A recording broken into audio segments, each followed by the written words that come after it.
Good, good. Happy Friday. Happy Friday. A little rush Yeah. today. Are you? Just a little bit. We got cleaning ladies coming over. I Special. got my Christmassy mug going on here with this Christmas penguin. Me too. All right. Good for Same you. mug as always. Well, Lisa will be happy to see that because she makes comments to me on your mugs from time to time. Really? Yes. But what? I'm not changing them out enough, or I think that's it. I do think that's it. And I never change mine. So. I like to use there's one that I got over the summer that one I got from Yosemite. Half dome is the green one I like using a lot. It's so robust. Like it looks like some good coffee is going to be in there, so I just use that all the time. I always try to pick that out. What a perfect commercial that is. Nobody says robust unless it's a commercial. You know, the funny thing is that remember when we were in college and we'd always make coffee and then we'd hold it up and go, robust. I do remember that. Lisa also likes to use the word dollop. You know, just a dollop of it. That's another one you don't use unless you're making a commercial. That's true. Although I hear Anne Marie say that all the time too. Really? It's funny. Oh, yeah, that is funny. They got a club going on or something. Yeah, maybe it's a woman thing. I don't know. Yeah, welcome to Over 50 starting over, everyone. I'm Barry Edwards. I'm Merle Garrison. And what are we at? December what? Today is the 11th. 10th, 11th. Oh my gosh. Wait, is that right? Oh my gosh. What is crazy? 29th, 29th. It's the 11th. Yeah. How many more days of 2020 is what I'm trying to. My math I is see. What is it? 19. 20 days. Yeah, 20 days. I should have been able to do the math on that. It's still early. Yeah. So the Browns are 9-3. Yeah, how about that? I feel like I had something to do with it this time. I know. So they beat the Tennessee Titans, who I really like. I fell in love with them last year because they came on strong towards the end of the season. Watched them go into the playoffs and take a couple playoff games like as the underdogs by playing just really physical, hard-nosed football and featuring Derrick Henry, this amazing big brute of a running back. So I really I've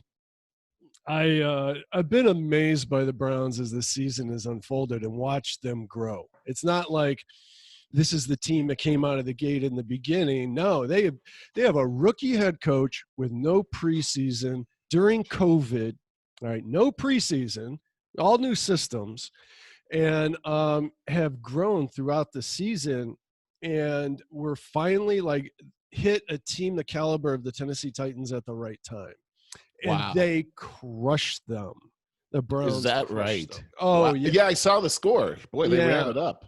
Yeah. The second half, they were just playing the whole run the clock out deal. So the score is way closer than it actually was. The game was over at halftime. It was like 37-14 or 10. Wow. Yeah. So anyways, I'm really excited about that. They got the division rival Baltimore Ravens on Monday Night Football. It's huge.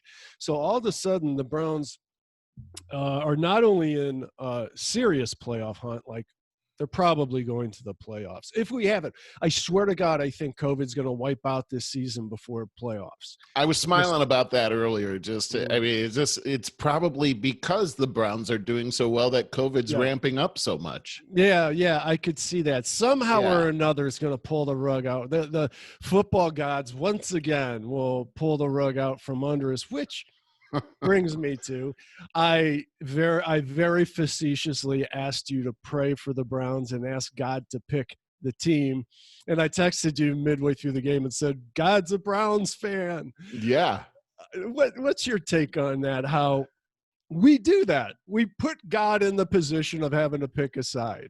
You know, even if you're an athlete yourself, go out there, how do you take it upon yourself to ask God to help you crush someone else's hopes and dreams?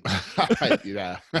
I don't know how all of that works in God's mind, but I mean, we do that all the time in everything we do. I mean, before I go into a sales appointment, I pray for success for me and my business. And obviously I've got competitors, so that's probably going to be a bad day for my competitor when I win that whole thing. So I don't know.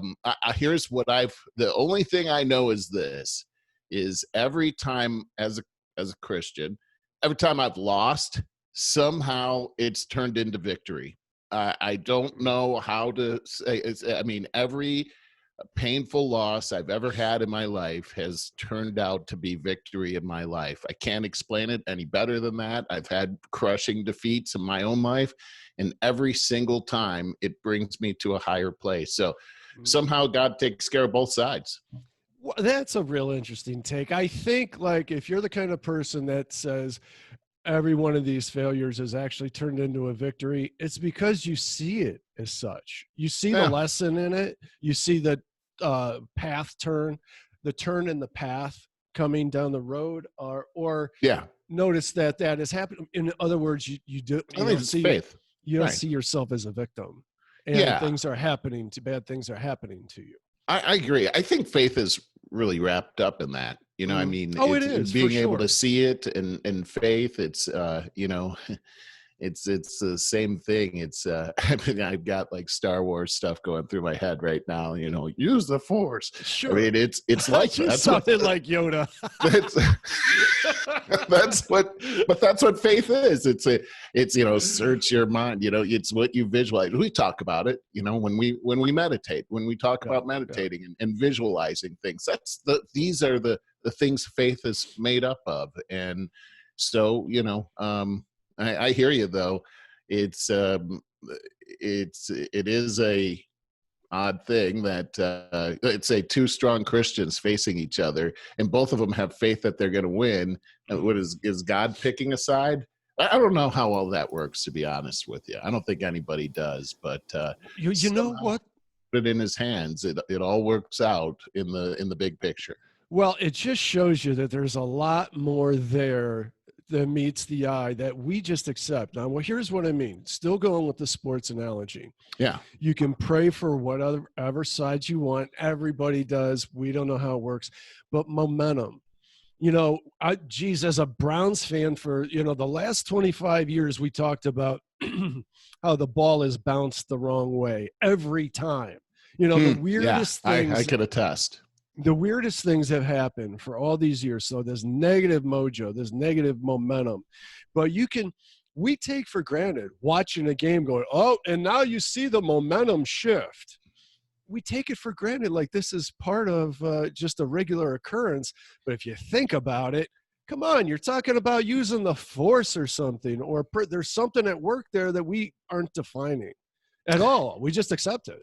It's like we can all feel it, but it's hard to define, right? Mm-hmm. It really is. I get what you're saying. That's an interesting way of looking at it Oh, I too. think about it all the time.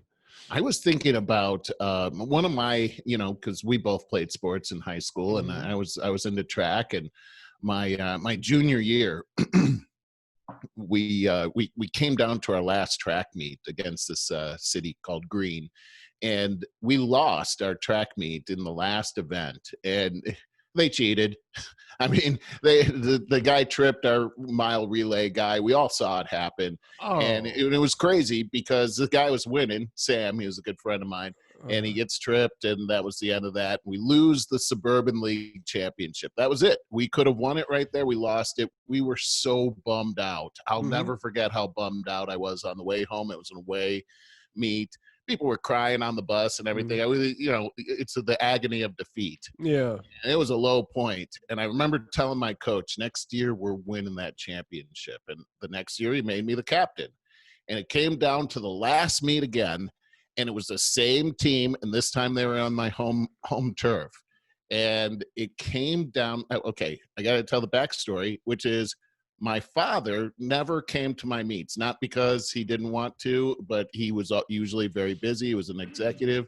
He, I didn't even want him to come because usually I was losing these races until my senior year, and I was winning all these races, and I wanted him to see, but he could never come. Well, this was the big meet. I wanted him to come.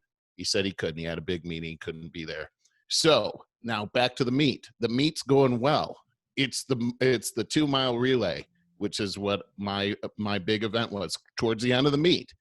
And my coach came up and told us right before the actual thing happened, our event happened. He said, if you guys can take first, second, and third place, in this event, we win the Suburban League Championship. So it's time to go. I'm standing at the line. I remember that's where I was the most nervous. My heart just felt like it was going to come out of my mouth. It was just terrifying, you know, before the gun goes off. Yeah. And just before the gun goes off, I hear this whistle in the corner of the track, way on the end, and it's my dad. My dad made it there, and the gun goes off. Long story short, we win. We take first, second, and third. I was first. My dad was there to see it. It was the most glorious sporting thing that happened in my life. Oh yeah. And I was in the local paper on the front page the next day and everything. It was amazing. Now, if we had not lost that meet the year before, I may never have been the captain of the track team because my coach made me the captain the next year. That whole event, none of that would have been important. I just go back to if we hadn't lost to begin with, then it wouldn't have been such a big deal that we won in the end. And I guess whenever you win, that's the whole thing. When you win, it's great. But making winning so worthwhile, you have to lose every once in a while to really appreciate how great winning is. And I don't know, I just see it that way. There's no winning without losing. There's no success without failures. Everything is like that. There's no happiness without sadness. There's no yin without yang. There you go. This world is just split into a total dichotomy. Okay, I wanted to just tell you about that. I've been working on a case study. So I have mentioned my dentist many times. Then I have been in a final phase with her of doing content marketing. And so that means creating blogs that will increase the search engine rankings and pushing them out to social media where you get eyes on them and hopefully traffic back to the website. And doing these case studies. It's like doing a really big research paper in college. I hate doing it, except for that was not my favorite. No, but the results are really exciting. And I just wanted to mention, I know that Lisa always goes, it's so boring when you talk about your stuff. And sorry, but to me, not nice. She likes the politics. I do too. And current events. But yeah, it's exciting to me. And I just wanted to mention that with SEO, and immediately people go either what or to sleep. When I say SEO, that's search engine optimization. That's getting you ranked on Google in searches, your business, so that people can find you. And when people find you, the more people that find you, you have a better chance of scoring that prospect and turning that person into a client. For instance, okay, I was just talking about my dentist, but right now I was yesterday talking to my law firm client. Now, I redid their site. COVID really messed us up and drug this whole thing out. But I did officially launch their site about 6 to 8 weeks ago. And still some tweaks that we want to do, but it just converted a prospect that will, if they convert into a client, and they probably will more than pay for all of my efforts to date.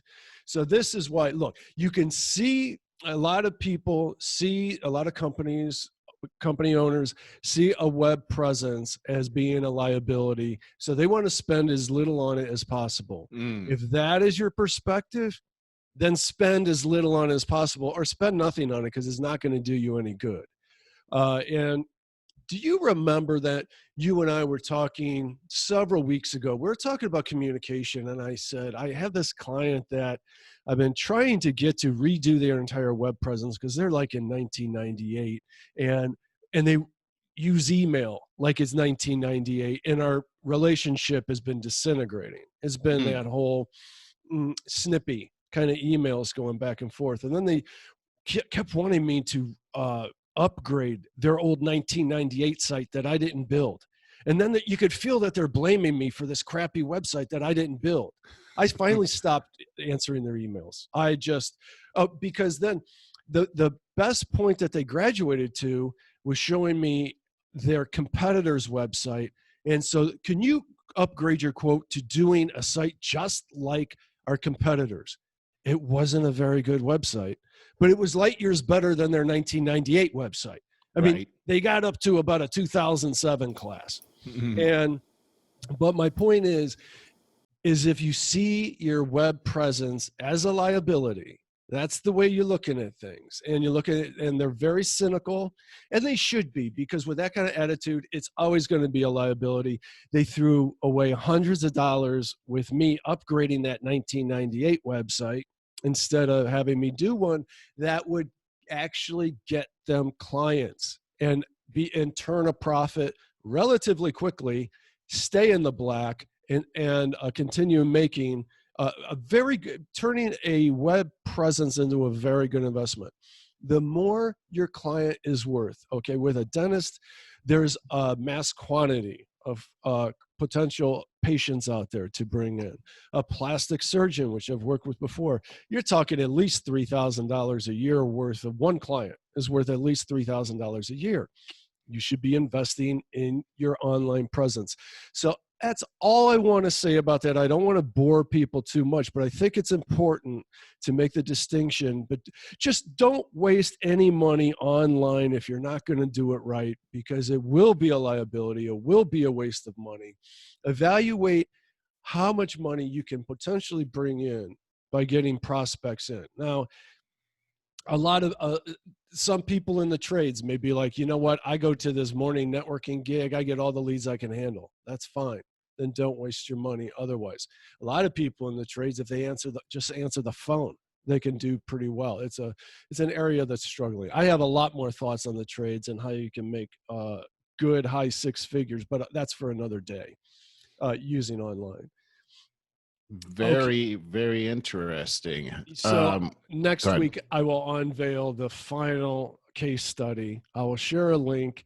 Because my results with recovering her search engine rankings that another company had lost, been dramatic, absolutely dramatic. It's a fascinating case study to me. Interesting. Yeah. From And worst to first. Yes, I have many of those yeah, keyword phrases. Yeah. I think that you're talking about viewing that as a liability, and you're looking to be able to turn that into a real asset by bringing Yeah.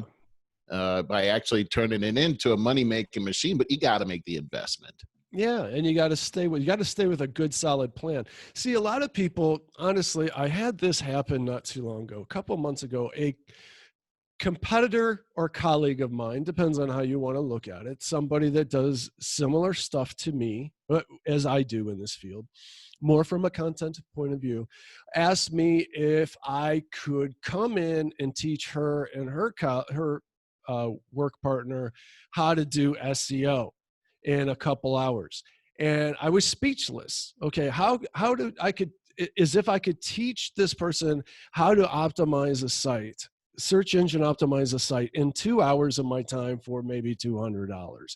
And I literally was speechless for a while. And I said, it would be a whole semester class, and I'm still not sure where I'd even start with that. There's a lot to it. And I'll just say briefly, I made notes like I have three main things that SEO consists of. You got to, first and foremost, I'm like the website doctor. I get called when people screw up their web presence and somebody refers me.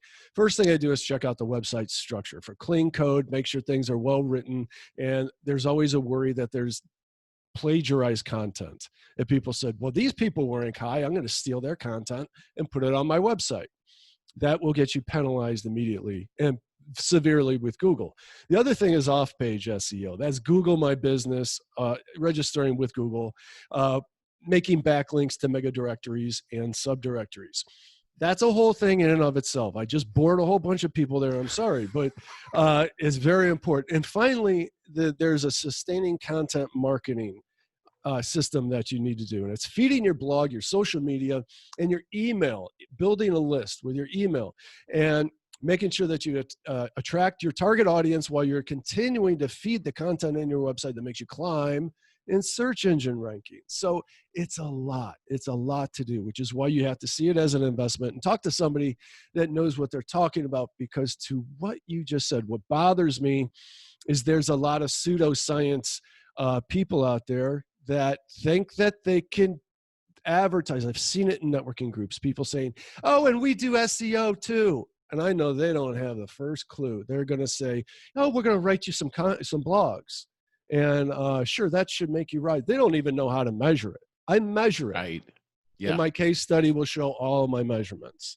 So it kind of burns me up that I get a bad name because of other people, other of my colleagues that are doing the pseudo science stuff. They don't even know what they're talking about. I totally know what you mean by that. It's like, I've been in sales all my life, and when somebody says sales, somebody might frown, and it's because of the guy that came before me that just didn't have any integrity.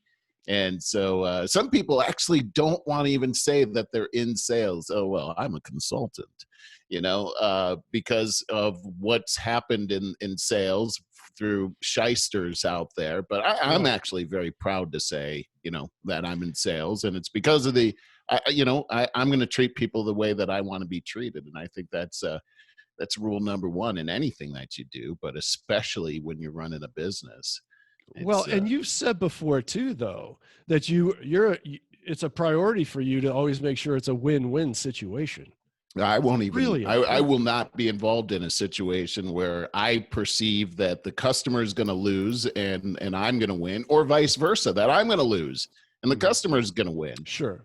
Those are two scenarios that just aren't going to work. They're just not sustainable. Is really what it is. Because when you sell that, whatever it is, and you've cheapened yourself, well, now you got to service that account, and you didn't make any money, and you're going to be all bitter about it. You're going to cut corners, and really that's going to be a liability to your customer and not an asset to your customer. Well, and here's another point too. You said about the difference between being a salesperson and a consultant.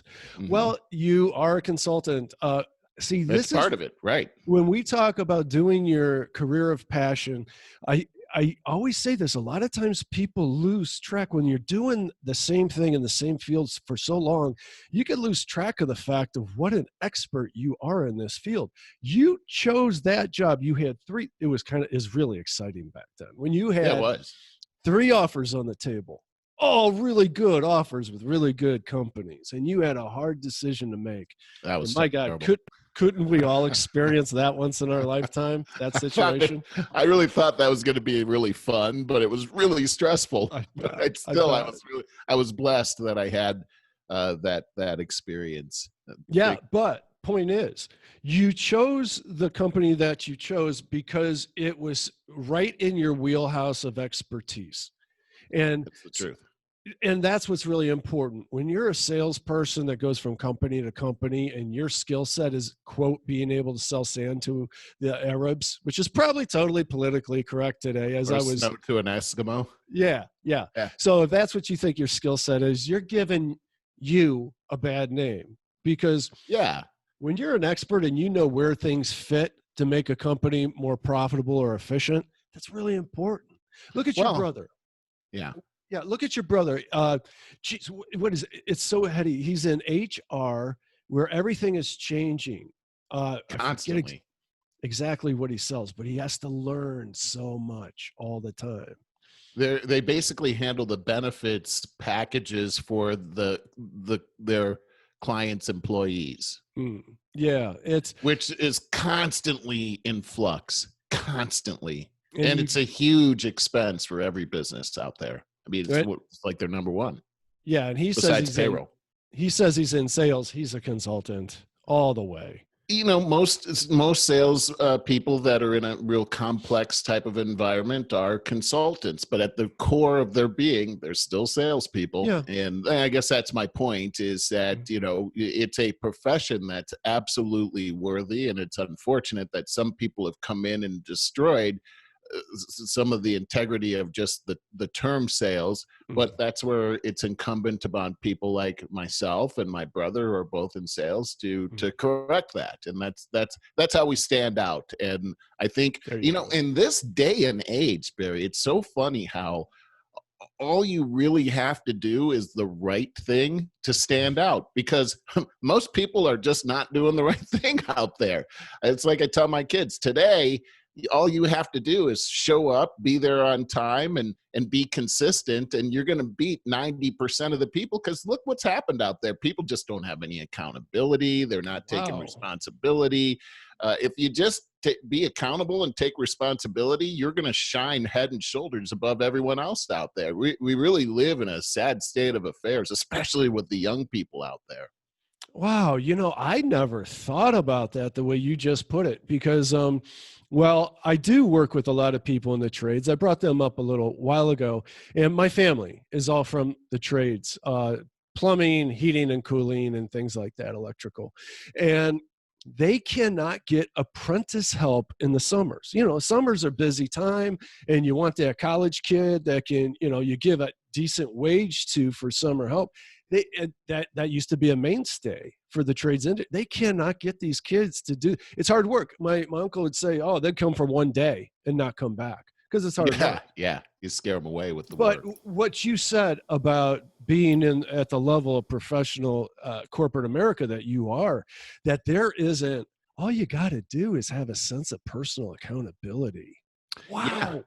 Oh my God.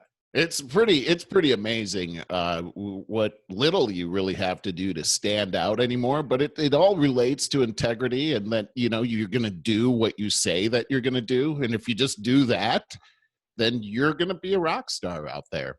That's amazing. What simple and terrific advice to give us.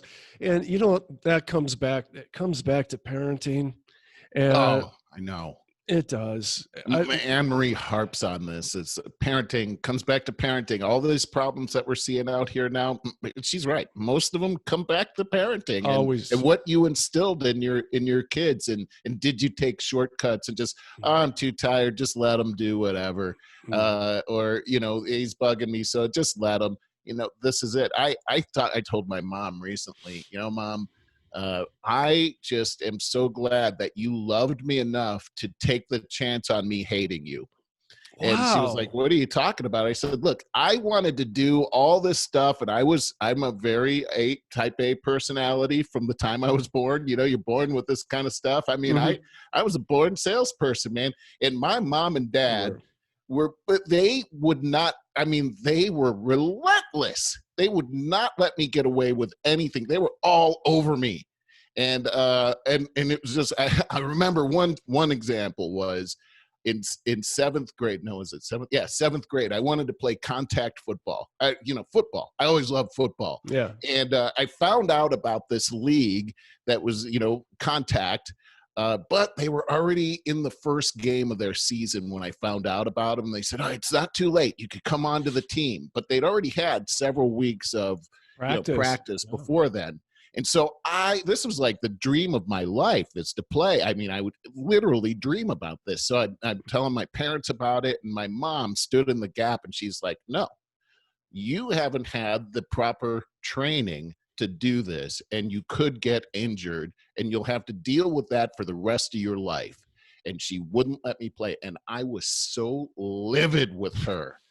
And man, I look back on that, I'm like, my mom probably saved my life right there. Maybe. But she was willing to let me hate her over that whole thing, knowing that this was what true love really was. Thank you, Mom. I really appreciate that. A good story to a very good point. Don't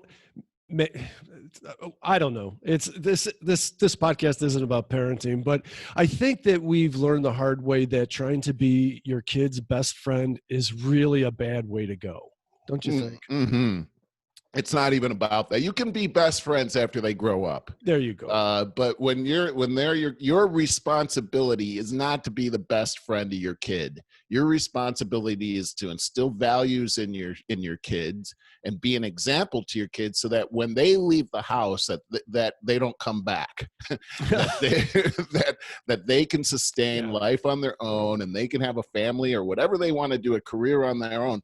But it's just like it says in the Bible, you train up a child in the way he should go, and when he's grown up, they won't depart from it. They might depart from it on the way up, like I did with my parents. But when you're an adult, it's like you're on automatic pilot. You just start doing those things that your parents trained you to do.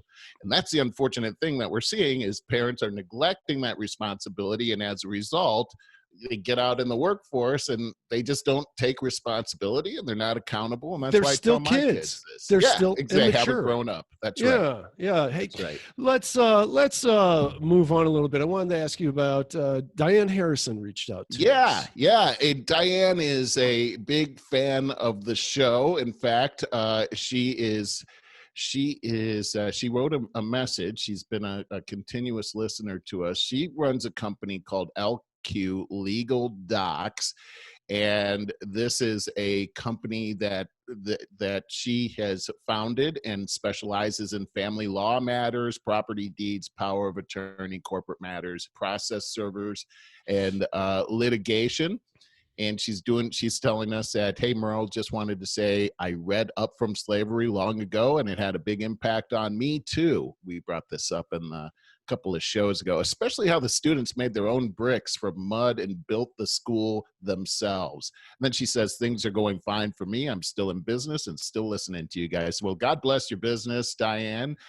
We appreciate you. And if you want to get a hold of Diane, you can reach her at lqlegaldocs.com, or you can call her up at, well, you're going to have to, 760-838-9482, and she'll take care of you. Lots of good commentary on her website about what she's done for others. So lots of great customer testimonials that she has. And just to comment, Up From Slavery, that was the one with Booker T. Washington, a previous slave who built Tuskegee College and worked with people from the Black community, people from the white community in the South, previous slave owners. He didn't care. He saw everybody in the same boat, and he operated off of complete love and with just fantastic leadership. I will say this about that scene she's talking about. The students made their own bricks from mud and built the schools themselves. I was writing back to Diane and saying, I love that part too. The thing I loved the most was, here were these people that were coming from slavery, and they didn't want to be doing any hard labor. That's why they're going to school, is so they could get a professional job. And here this guy wants them to freaking make bricks and build buildings and hard labor, really clear fields and stuff like that. And they're thinking, this isn't right. This is what we were trying to get away from. Booker T. Washington, the true leader that he was, says, no, follow me. And he grabs a saw and he goes out to clear the field, and the students followed him, and they had a heck of a time out there with their leader. They had fun. They were very successful, and the school thrives today over 100 years later. And that's just true. We're talking about leadership. That's it right there. Get in the trenches with your team. Roll up your sleeves. Nothing is above you. Have a positive attitude, and people will follow you. Find out how rewarding it is to conquer a hard day's work. Amen to that. Amen. Yeah. So thank you, Diane. We appreciate you being with us. And, to the rest of our fans out there, we love it when you write to us. We'll feature you on the show. All that kind of stuff, but write to us and we will respond. We love to hear from you. Especially inspirational stories. Love to hear that. Hey, this is switching gears again. Did you hear that YouTube is now censoring everybody that covers the election? Well, it's not everybody that covers the election. It's anybody that casts any doubt on the integrity of the election. Yeah. And I think when we take a look at what's happening out there, you've got, as if this is not anything legitimate whatsoever, you've got 17 states right now urging the Supreme Court to review the Texas bid challenge. So now you've got 17 states plus Texas, 18 states that are looking at these 4 swing states, Michigan, Pennsylvania, what is it, Wisconsin and Georgia. And they're saying, you guys, you did something that's unconstitutional, and that actually devalues the vote of our citizens. And so we want the Supreme Court to look at this. So this is something that 17, 18 attorney generals from each state have seen what's happening with the election, and they're posturing it in front of the Supreme Court. And here's this internet provider that's saying, YouTube, that's saying, we're just gonna censor this because it's not, they've deemed it that, I mean, this is outrageous, don't you think? It's a side of the news that they decide to censor. That it's exactly what courts are battling about right now. And this is like the most egregious thing I've ever heard of. For that reason, you don't even know this. I just signed us up on Rumble. I'd never heard of it before until about 3 days ago when I read this news. And I read it on Twitter. I rarely go on Twitter, but I feel like obligated that I should go on every now and then, and because it's kind of job related. And so I saw this news, and then I saw someone comment, well, this is good news for Rumble. Hopefully it grows. So I started looking into Rumble. It's simply a YouTube alternative that is anti-censorship. It will not censor. And I signed us up immediately. So this so is glad you did that. Yeah, me too. And that's why I'm mentioning it as well. Look, we do not get any organic juice, any love at all from YouTube. And we don't even know about all their other algorithms, but they're transcribing what we talk about and censoring whatever they want in their algorithms. So we get no love in that regard. The only way we grow is if you like, share, and subscribe to our channel. But I've said this before. If it were me, I would just subscribe to our Apple Podcasts on your smartphone through your podcast app of choice. That's the way I like to take in this stuff. But a lot of people, for whatever reason, prefer the video. And so we can only grow if you like, share, and subscribe. So please do that. And go ahead and check us out on Rumble. We are simply at search over 50 starting over.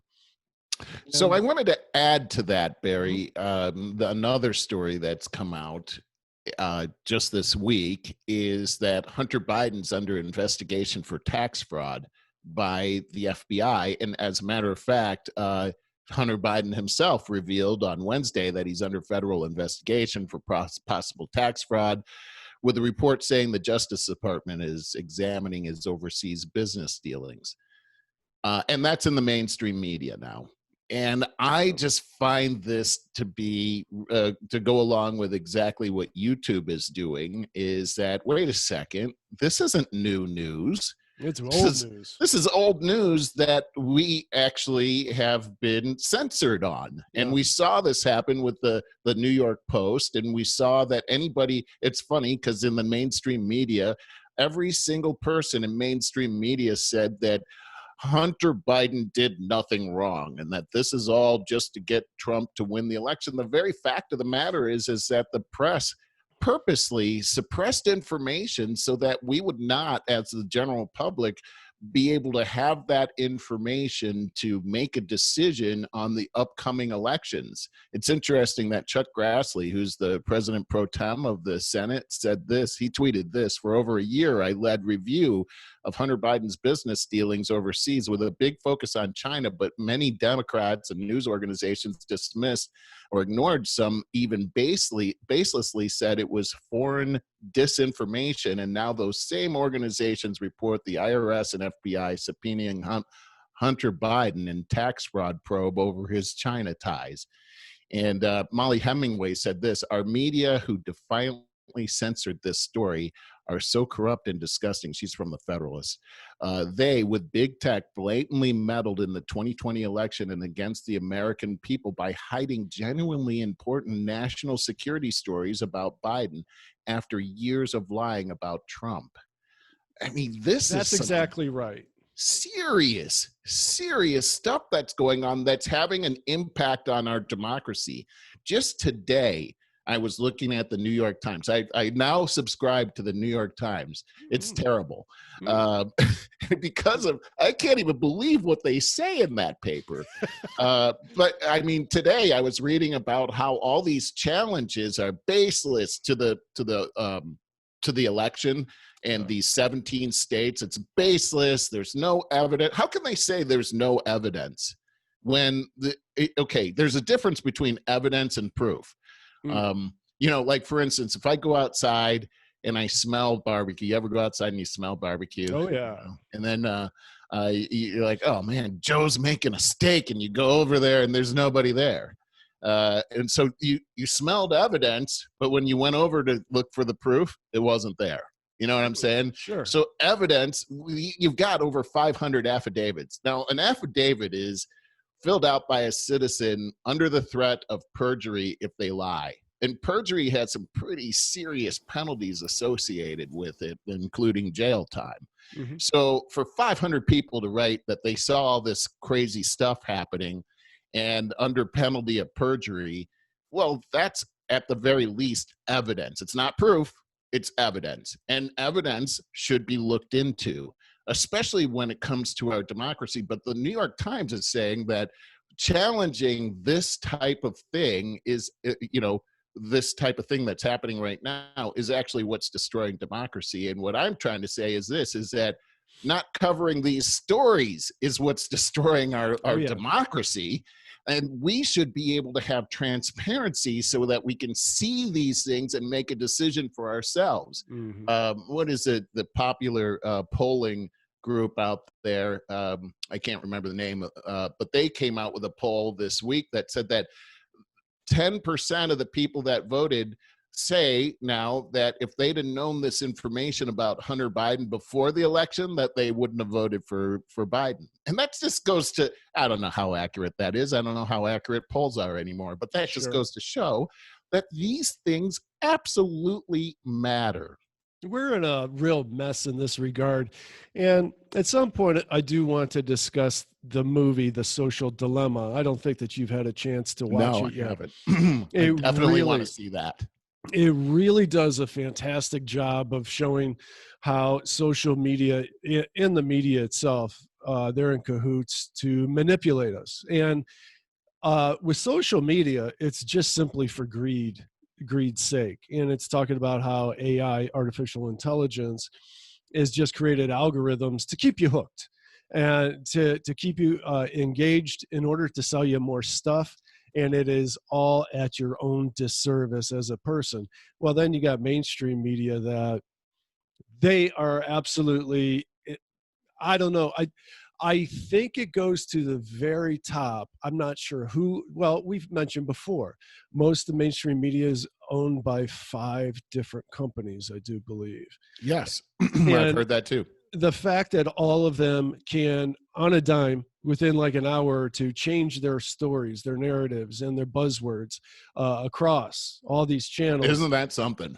Yeah, it's really something. And okay, so the fact that, coming full circle, the fact that YouTube has been exposed for this kind of censorship, with everything that we just said, we're probably deplatformed right about now. Yeah, by now. Yeah.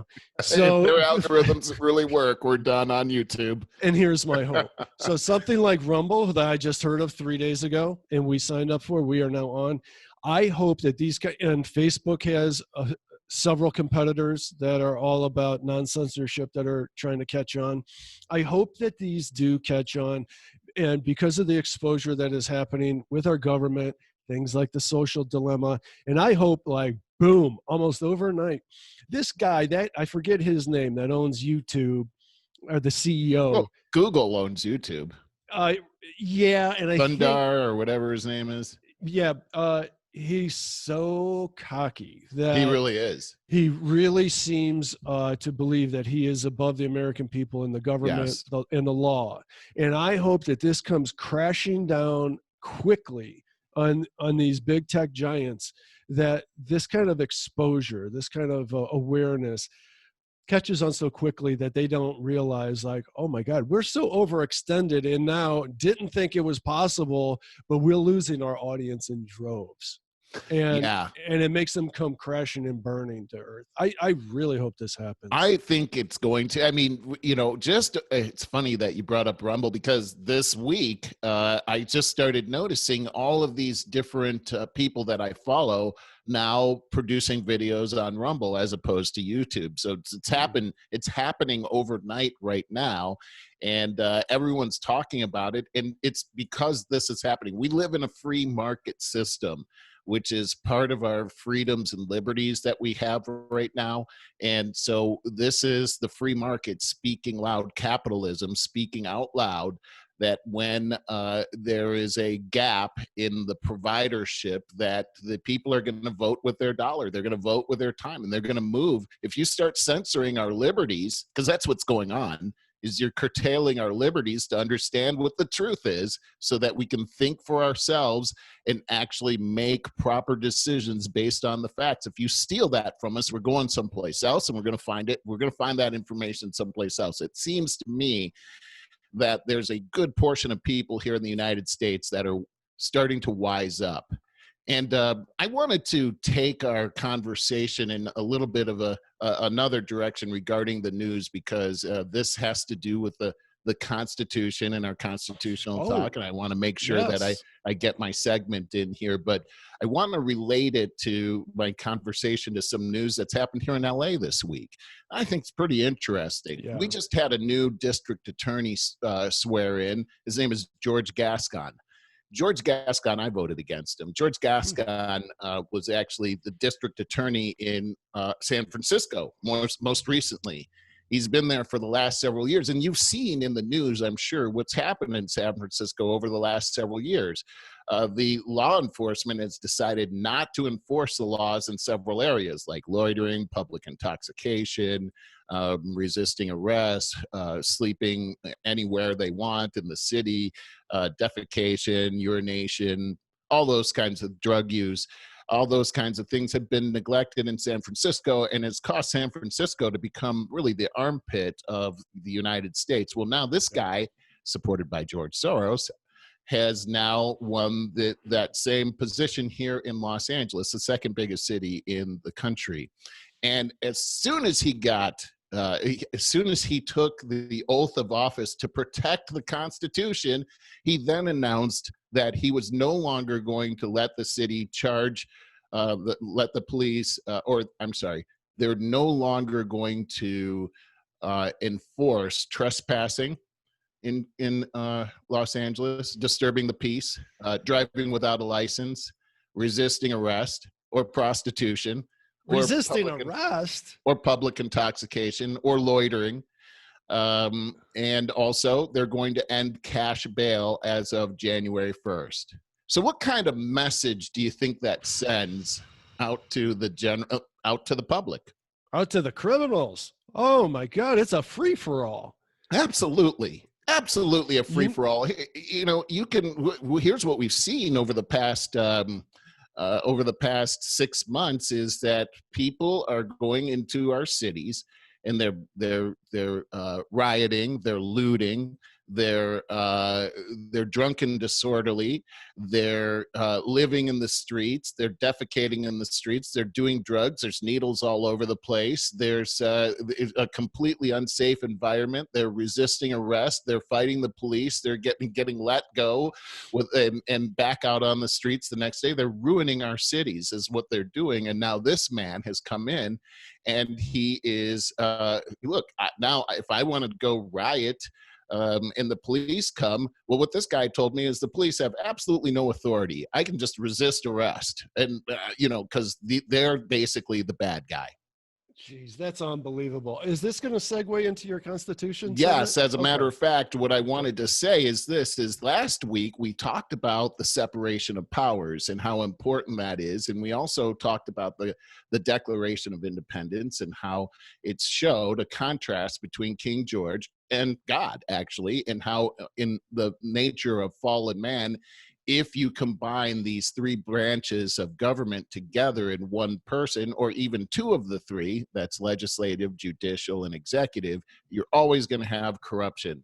Only God can have those three things on the inside of them. And so that's why the Constitution is set up to separate these powers to limit corruption. Well, besides combining these powers together, that adds corruption. Another area that adds corruption is just not even taking the power that you actually have duly credited to you through the voters. In other words, this person is in the judicial branch. He's the county prosecutor. He is the one that's in charge of upholding the law here in Los Angeles County, where over 10 million people live. And we have laws that are on the books. These laws have been passed by our legislature or by the people's vote, and that is government by the consent of the governed. The governed actually are the ones that sponsor these laws for their own private protection.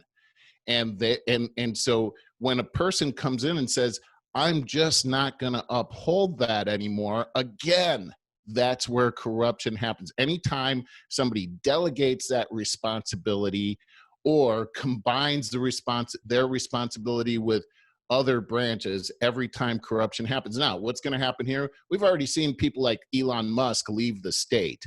That's a huge tax base. But here in Los Angeles County, where 10 million people live, people are leaving in droves right now. Yes. And, this is something Anne Marie and I are talking about as well, because I can't live in a city where my personal rights and my personal freedom, as well as my wife and my kids, are in jeopardy because our government, which is in place only to protect our rights, has decided to neglect that responsibility.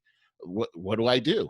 I have to go someplace else in order to protect my family. That's just plain and simple, and that's what's going on right now. So I wanted to review that whole thing and get into and then get into our next section here of the Constitution. I'm going to go ahead and share my screen in a minute, but I want to talk about the preamble, and that's where we're going to start in the Constitution. So here's the preamble of the Constitution. Can you see that, Barry? Yes. All right, so I'm just going to read this.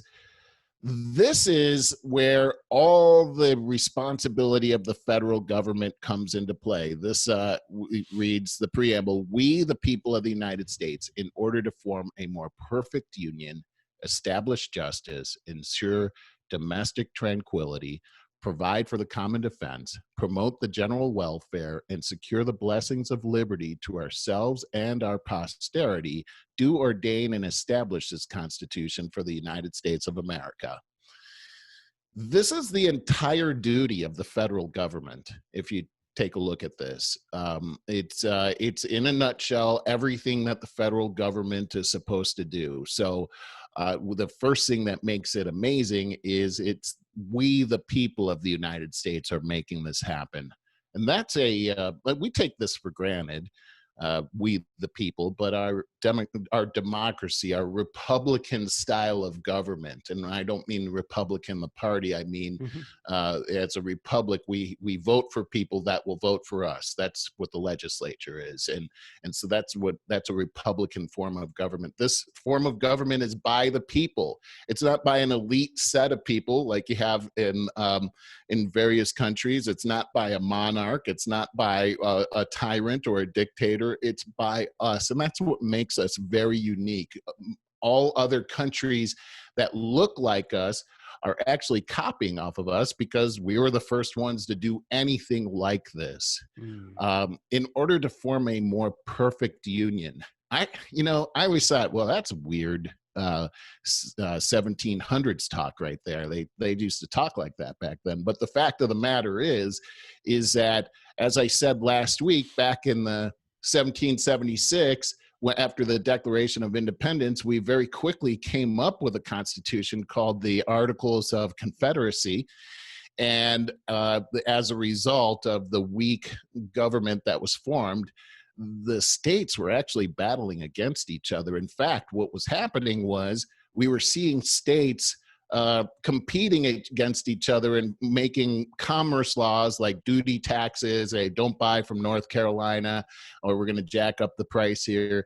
And there were some other areas where it looked like, one state could go to war with another state. Things like that were happening under the former government that we had. So we had to form this new constitution to form a more perfect union. And that's why it's stated that way. And here are the areas that we're establishing here. We're going to establish justice, and we're going to ensure the domestic tranquility, provide for a common defense, our military. We're going to promote the general welfare and secure the blessings of liberty. I'm going to go back to the welfare part, but the blessings of liberty, remember in the Declaration of Independence, it is that we have certain unalienable rights from our Creator, and among these are life, liberty, and the pursuit of happiness. Well, those rights are secured through our Constitution. So again, everything lines up that the government isn't who provides rights. It enables those rights by protecting the ones that were given to you. I'll be honest, Merle, as I see this and have it unfold, I come back to what you said a couple of minutes ago. It seems to me that the Constitution is they're telling you it's put in place simply to protect your rights. That's absolutely the truth, Barry. I'm glad you said that. It's interesting when this actually came to being. It was formed in 1787. Are you talking about promoting the general welfare? I'm going to talk about that in just a second. I thought you were alluding to that. Okay, yes. I'm sorry. Go ahead. Yeah. So when this actually came to be in 1787, there were the Constitutional Convention. They came up with this. Madison was the major writer of the Constitution.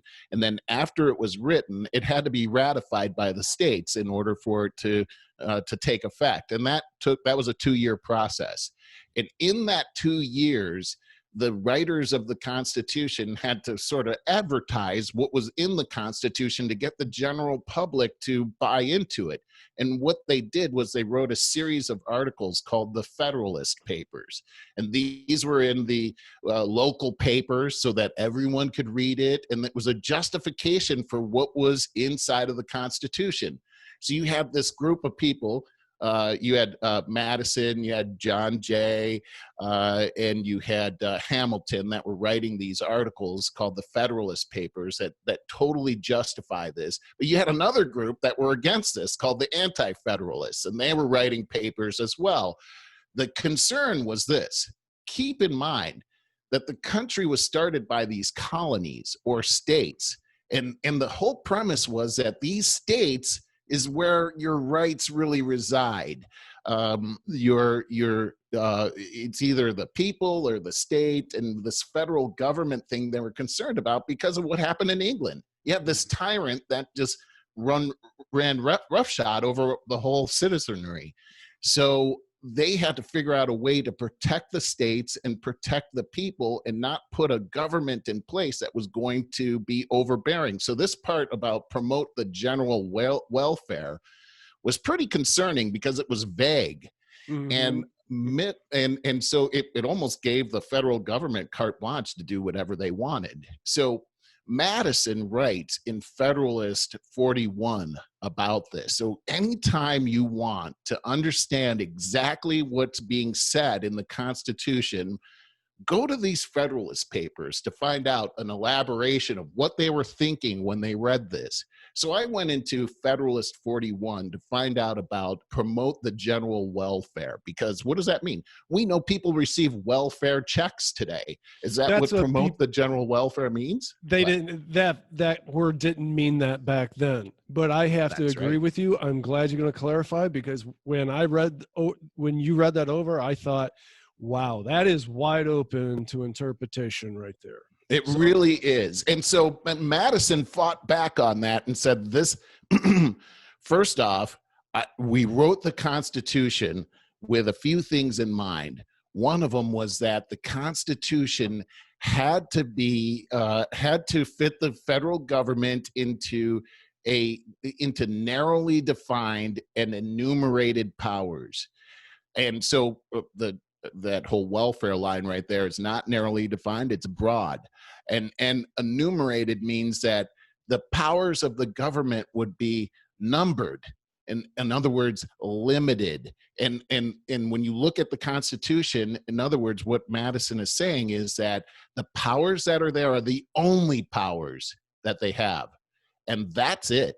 When you take a look at the Constitution, and I'm just going to go to that again, you'll see here in the 10th Amendment how clearly they've made this, where they say the powers not delegated to the United States by the Constitution nor prohibited by it to the states are reserved to the states respectively or to the people. So if it's not in the Constitution, it's the responsibility of the state or the people. That's on purpose. So everything that's left out of the Constitution is on purpose. So let's go back to this. We talk about a lot, man. All these states are different. This is a very big country, and New York and California are on opposite ends and are very different. And then so you got important. Iowa in the middle, or North Dakota, very different. It's so important what you're saying right now, Barry, because that's also on purpose. Every area is very different and they have very different needs, and they did not want the federal government to be in control of everything because they're in a centralized place, sort of in a bubble, much like King George was in a bubble in the UK. He can't represent what's happening in the colonies. He has nothing to do with the colonies. He doesn't live there. He doesn't know what it's like to live there or anything. We need to remember taxation without representation. You have representation from your hometown because they're the only ones that can empathize with what you're going through because they're going through it too. And every place is different anyway. So that's it. It goes back to the states. Promote the general welfare. Well, here's what Madison was arguing is that actually I have enumerated what the general welfare is in Article 1, Section 8. So let's go to that real quick. Article 1 is where the legislative powers are. So promoting the general welfare is actually under the legislative branch. Let's look at Section 8. Remember, this is the longest one because the laws of the country are done through the legislature, and the laws are what directly impact how you live your life. So that's why it's important that laws only come from that legislative branch. We've talked about that. We're going to talk about that more in the coming weeks. But let me just go through this. Congress shall have the power to lay and collect taxes, duties, imposts, and excises, to pay the debts, and provide for the common defense and general welfare of the United States. Okay. So with that being said, Congress is the only entity that has the ability to raise taxes for the federal government. And the only reasons that they can do it is for the general defense or the common defense and the general welfare. Again, well, if you don't know what welfare is, then you won't understand what, that could apply to anything. But Madison says no. His exact words actually are, let me just go to this, a specification of the objects alluded to by these general terms immediately follows. So what he's saying is the general welfare is actually listed out in these provisions right here. And every single, I'm not going to read all of them, sure, but I would just say, check it out. I'll just pick out a couple of them to establish a uniform rule of naturalization and uniform laws on the subject of bankruptcies throughout the United States. They can borrow money on the credit of the United States. They can establish post offices and roads. They can even promote the progress of science and useful arts by securing limited times and to authors and inventors, in other words, copyrights, the exclusive rights to their respective writings. And it goes on and on. They can declare war and they can finance the war. They can support armies. They can provide for the Navy. They can make rules and regulations for the naval force and so on. there are several items here, but what I will allude to here is there are several items that are not in there that they can't actually raise taxes for. One of them is free college tuition. That's interesting. Not in here. Oh, wow. Funny thing that's not in here. Oh, here's another one. They can't take money from one place, like one person, and give it to somebody else for the so-called general welfare. So what that means is that there's nothing in there about that. So when we take a look at, for instance, welfare, that means that the federal government can't take my money and then give it to somebody else because they feel that they're less, let's say, privileged. It's not an authority of the federal government. Although welfare basically comes from the state, right? And so that's great. It's interesting that they call it welfare, though, because it seems very constitutional. However, the state, remember, if it's not under the federal government, the state can actually do that. Mm-hmm. So that's not a problem. But where I do see a problem is Social Security. There's nothing in here that says that they can collect taxes to pay Social Security. And by the way, Social Security was actually set up during the end of the 30s as an insurance program where my money was supposed to go into a particular queue and it would work like insurance, where it would be invested somehow, and then it would really be my money that gets paid back. But we find out that that's not how it works at all. It became a bank account. Yeah, it goes into a general fund. They can use that money for whatever, and then they take money and they take money from the younger people and they give it to the older people. That's not a part of the Constitution. Some other things that aren't a part of it are Medicare for all. There's no health care plan that's in there. There's no Medicare. That's not part of the general welfare because remember, it's been specifically enumerated what the federal government can actually pay for out of taxes. Remember when Obamacare was happening and they were saying, is it a fee? Is it a tax? Remember it was in front of the Supreme Court. Well, and I remember the Chief Justice says the decision on this to go with Obamacare would fundamentally change the relationship between the federal government and the people. And then they went ahead and they approved it. It did fundamentally change it because Obamacare is not part of what's under the enumerated powers of the federal government under general welfare. So I'm going to end right there and just say this. When you hear all these presidents that come in and say, we're going to have Medicare for all, and we're going to give free tuition to everybody. First off, the president doesn't make the laws. That's how is he going to promise that when it's up to the legislature to make that happen? Please remember that. And secondly, we have to look at the federal government the way the founders looked at it. It's limited sphere and enumerated. In other words, small federal government is what the founders had in mind. And anytime we go outside of those subjects, under those parameters, corruption every time follows, and we're seeing that today. Right, gotcha. We are running over, and is there any way that you want to wrap that up? I'm going to go into the more information in Article 1, the legislative branch, because I think we're going to find some more really interesting things. Again, I just want to stress this. If you don't know your rights, which we see in the Constitution and also in the amendments, the theme is that your rights will be stolen from you. And so you have to know your rights. That's why we're going to go through this. And if you have it's almost like learning about this gives you a pair of X-ray glasses so that you can see things that you couldn't see before. And by being able to see them, you'll be able to help the country avoid certain disaster by weighing in with your vote and talking to other people. You've done an excellent job with this, and I want to thank you again because you've made all of this what I consider very dry, hard to digest information. You make it very digestible. So you're doing a service to all of us. Thanks a bunch. It's a pleasure. Thanks, Cool. Barry.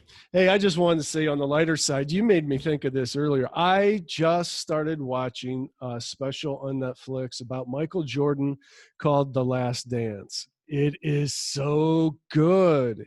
Really? Um, it really is. It's about his entire career. And I never knew a lot about him, but I will say that back in the 90s there, I'd be channel surfing and the Bulls were always on and I'd get caught up in it because I couldn't believe what this guy was doing. Me neither. That He- guy was amazing. He was a god out there, I swear. Did you ever see him play live? No.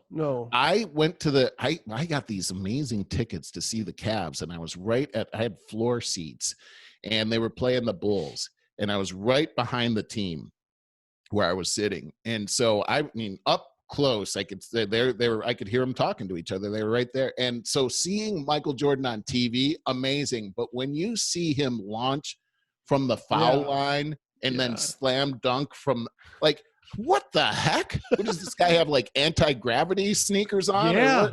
What the it was surreal. I've never seen anything like that before.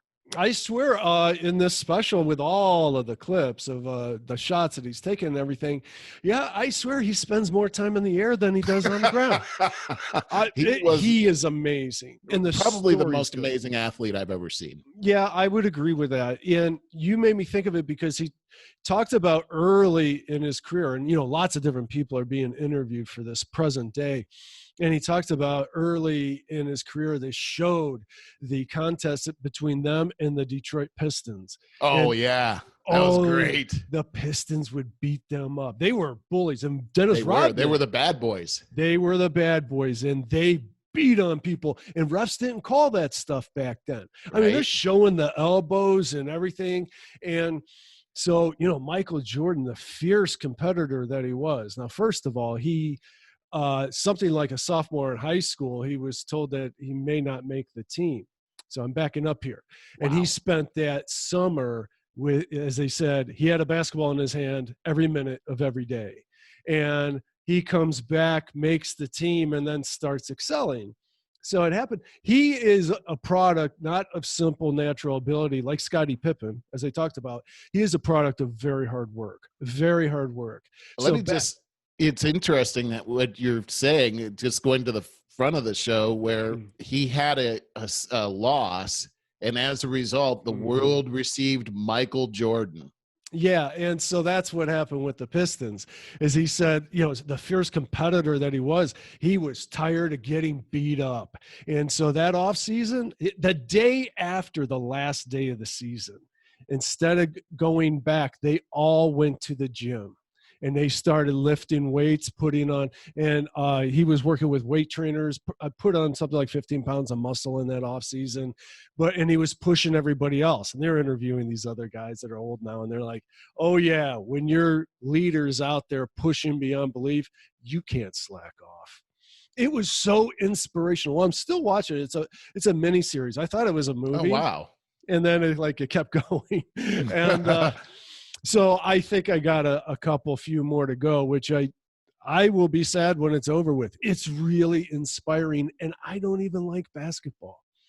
I'm not a big fan either, but Michael Jordan is a whole different story. Yeah. And, to put that in perspective is, so some years ago, and I'm thinking this is around 2005, 6, 7, I'm guessing when we first got LeBron into Cavs, and he was all the rage. We got him in the lottery, and, my neighbor had for several years now, like third row seats to the Cavs, season tickets. And so now, and they sucked, but now they got LeBron. And now they're all the talk of the NBA. Well, when he couldn't use his tickets, he'd give them to me all the time, and I wouldn't even go. You're kidding me. I would tell him, because he thought it was the biggest favor in the world. I went once, and I'm like, this is my point. I would watch Michael Jordan on TV in the 90s, but I wouldn't even go to watch LeBron live. I don't like the game changed to me or something. It wasn't the same. That magic wasn't there for me. Yeah. I'd actually start listening to the game on the radio a little bit so I could just tell them that I went. Even though Oh yeah, I remember that. I'm just saying, I don't mean to disrespect LeBron in that regard. There was something so magical about Jordan, and then that special captures it. Yeah, that sounds really awesome. Did you say the name of it? Yeah, it's called The Last Dance. It's on Netflix. You could probably it's get on it Netflix. Yeah. So Gotcha. there's that. Yeah. All right. Hey, So, I had one last one. Was just kind of on the lighter side. I just heard that the International Olympic Committee on Monday announced that breakdancing has been added as a sport for the 2024 Games being held in Paris. you got to be kidding me. Well, that's right up there with curling. Just like, but who's breakdancing anymore? I mean, really? And this is a sport now? Yeah. I got a gold medal in breakdancing, man. We might end up liking it. You remember that time you and Scott came over to my loft when I was living downtown, and in that loft, and we had the Olympics on in the background. Tara Lipinski. Yes, it was. And we were just BSing, having beers and all that. And slowly but surely we got quiet and all just started paying attention to the TV because of, it was Tara Lipinski. Like, she put on a performance that, like something we never saw before. Well, she wasn't supposed to win. Yeah, it was supposed to be that one skater that everybody knows. She was the shoe-in for the gold medal. And Tara Lipinski was just a kid. Like 16 years old, and she came and she stole it. She won the gold medal, and the three of us are standing there. We're gonna go out to the flats, and we're like single guys, like woo woo woo, and then hey, let's go out. Hey, well, let's watch this first. And by the end of it, the three of us were crying. Pretend like I just got to go to the bathroom over there for a second.